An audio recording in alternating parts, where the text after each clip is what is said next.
আসসালামু আলাইকুম। আজকে বানিয়ে দেখাবো কিভাবে হোটেলের মতো বাসায় সিঙ্গারা তৈরি করবেন। তো সিঙ্গারা বানানোর জন্য প্রথমে হচ্ছে আমি আলুর পুরটাকে তৈরি করে নিচ্ছি। আলুর পুর তৈরি করার জন্য এখানে গরম মশলা, দারচিনি, এলাচ আর হচ্ছে একটা তেজপাতা আর আস্ত জিরা কিছুটা দিয়ে এখানে পেঁয়াজ কুচি, রসুন কুচি আর হচ্ছে একটু কাঁচামরিচ কুচি দিয়েছি। আর আজকে সিঙ্গারাটা বানাবো নাগা মরিচ দিয়ে, যেটাকে বোম্বাই মরিচ বলে। তো একটু ঝাল ঝাল হবে, এর জন্য কাঁচামরিচের পরিমাণটা আমি একটু কমই দিয়েছি। এখন হচ্ছে পেঁয়াজটাকে একটু হালকা নেড়ে নেব, জাস্ট হালকা, আর কিছুই না। এরপরে হচ্ছে এর সাথে হচ্ছে আমি এখানে কিছুটা পরিমাণ বাটা মশলা দিলাম, আদা, জিরা, ধনিয়া একসাথে পেস্ট করা, সেই মশলাটা এখানে দিয়ে দিলাম। দেওয়ার পরে এখানে আলু আর গাজর কুচি করে নিয়েছি। আপনারা চাইলে এখানে শীতের সবজি ব্যবহার করতে পারেন, আরও নানা ধরনের সবজি, বাট আমি শুধু এই দুটো দিয়ে করব। এখানে হচ্ছে স্বাদ মতো লবণ আর হচ্ছে হাফ চামচের মতো হলুদের গুঁড়ো দিয়ে দিচ্ছি। তারপর হচ্ছে বেশ কিছুটা পানি দিয়ে এটাকে ভালো করে সিদ্ধ করে নিতে হবে। এই ভাজিটা খুবই সিম্পলভাবে করা হয়, বাট খেতে দুর্দান্ত লাগে। আপনারা বাসায় একবার হলেও তৈরি করতে পারেন। আমি প্রতি মাসে একবার হলেও এটা বানিয়ে রাখি। সিঙ্গারা পুরো মাস জুড়ে আর কি খাওয়া হয়, কারণ সিঙ্গারাটা আমার খুব পছন্দ। তো এই তো এখন হচ্ছে ঢাকটা বন্ধ করে এটাকে সিদ্ধ করে নিব। আর আজকে সিঙ্গারার শীট বানানোর জন্য প্রথমে এখানে ময়দা নিয়েছি আর বেশি করে কালো জিরা নিয়েছি। যেহেতু কালো জিরা একদমই খাওয়া হয় না, তো সিঙ্গারার ক্ষেত্রে আমি বেশি করে কালো জিরাটা দিই। তারপরে স্বাদ মতো লবণ, আর এই হচ্ছে ফুটানো তেল। এটা কিন্তু ফুটানো তেল, এটা মাথায় রাখবেন। আমি এর আগে আরও 4 থেকে 5 বার বাসায় সিঙ্গারা বানিয়েছি, বাট আমি এমনি কাঁচা তেল ব্যবহার করতাম, বাট ওইটার শিটগুলো একদমই ভালো লাগতো না, অত বেশি ক্রিস্পি হতো না। আপনারা যদি সিঙ্গারার শিটগুলো ক্রিস্পি করতে চান, সেক্ষেত্রে অবশ্যই তেলটাকে মিনিমাম 5 থেকে 7 মিনিট ফুটিয়ে সেই ফুটানো তেলটাই হচ্ছে ময়দার ভিতরে দিয়ে এভাবে করে ভালো করে মথে নিতে হবে।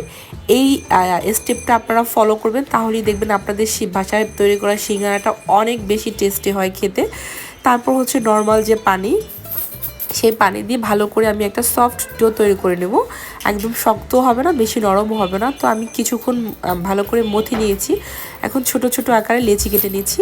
আমি যতটুকু লেচি কেটে নিচ্ছি, এই একটা লেচি থেকে 2টা সিঙ্গারা হবে। দেখতে পাচ্ছেন এখানে আমি হাফ কেজিরও কম ময়দা নিয়েছি। সেটা দিয়ে আমি প্রায় কতগুলো সিঙ্গারা বানিয়েছি আপনারা নিজেরাই দেখতে থাকুন। তারপর হচ্ছে ছোটো করে রুটির মতো লম্বা করে বেলে নিতে হবে। রুটি যেহেতু গোল হয়, এটা লম্বা হবে। আমি হচ্ছে আমার কাজকে মানে সহজ করার জন্য আমি প্রথমে সব রুটিগুলো একসাথে বেলে তারপরে হচ্ছে পুর ভরি আর কি। তাহলে আমার কাছে মনে হয় খুব সহজ হয়, কারণ পুর ভরতে অত বেশি সময় লাগে না। তো আমি সবগুলো শীট বানিয়ে তারপর হচ্ছে আপনাদেরকে দেখাচ্ছি।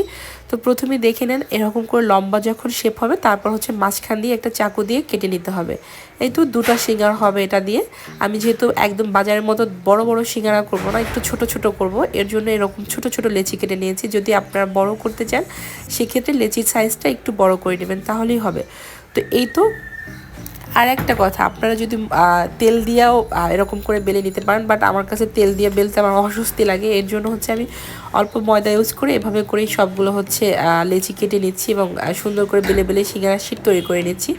আর এই পাশে যে ভাজিটা বসিয়েছিলাম, সে ভাজিটাও সিদ্ধ হয়ে গেছে। আমি কিন্তু এখনও এখানে নাগামরিচটা ব্যবহার করিনি। নাগামরিচটা সবসময় ভাজিটা হওয়ার পরে হচ্ছে দিবেন, সিদ্ধ হওয়ার পরে, তাহলে ওইটার স্মেলটা ভালো আসে। তো এই তো আমি হচ্ছে এই পর্যায়ে নাগামরিচটা দিয়ে দিলাম। দেওয়ার পরে হচ্ছে ভালো করে নেড়েচেড়ে এর সাথে কিছুটা ধনিয়া পাতা দিয়ে একটু ভালো করে এটাকে একটু গলিয়ে দিব। একদম পুরো গলাবো না, জাস্ট একটু ডাল ঘুটনি দিয়ে কিছুটা কিছুটা আলু গাজর একটু ভেঙে ভেঙে দিব। তাহলে এটার মানে আলু ভাজিটা আঠালো আঠালো একটা হয়, এটা খেতে ভালো লাগে। আপনারা যদি চান এটাকে আস্ত রাখবেন, সেক্ষেত্রে আপনারা এই পর্যায়ে ভাজা ভাজা করে উঠে নিলেই হয়ে যাবে।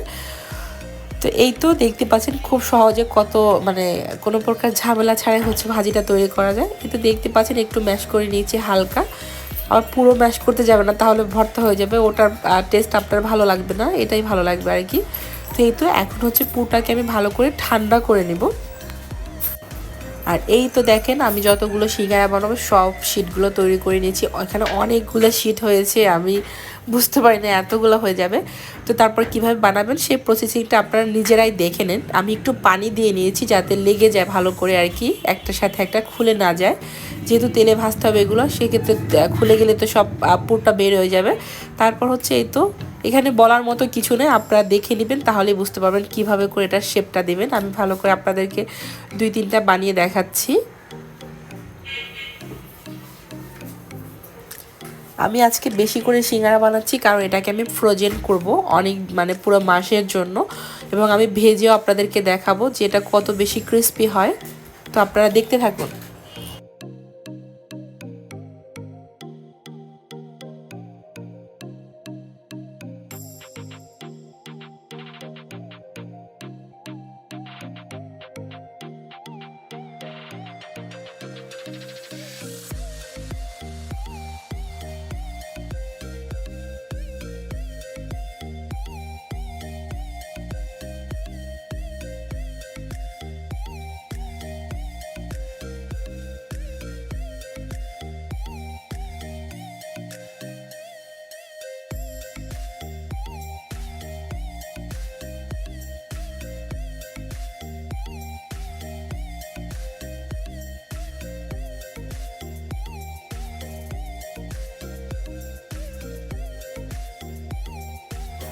তো দেখতেই পাচ্ছেন আমার সিঙ্গারাগুলো কিন্তু তৈরি করা হয়ে গেছে। আমি এই যে এতগুলো সিঙ্গারা হয়েছে মাশাআল্লাহ।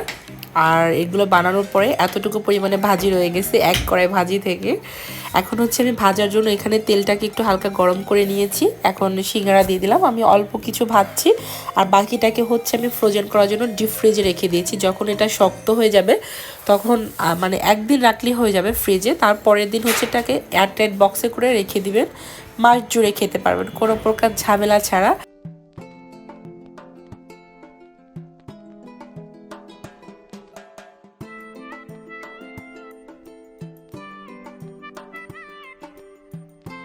এই তো আমি সিঙ্গারাগুলোকে দেখতে পাচ্ছেন ক্রিস্পি করে ভেজে নিয়েছি। আপনারা নিজেরাই দেখেন এটার উপর থেকে কতটা ক্রিস্পি দেখা যাচ্ছে।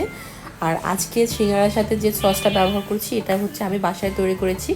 তো এই সসটা হচ্ছে পুরো বছর জুড়ে খাওয়ার জন্য আমি বাসায় তৈরি করেছি কীভাবে সেটা পুরো রেসিপি দিয়ে দিয়েছি, চাইলে আপনারা দেখে নিতে পারেন। তো ধন্যবাদ সবাইকে, আবার নতুন কোনো রেসিপি নিয়ে চলে আসবো। আল্লাহ হাফেজ।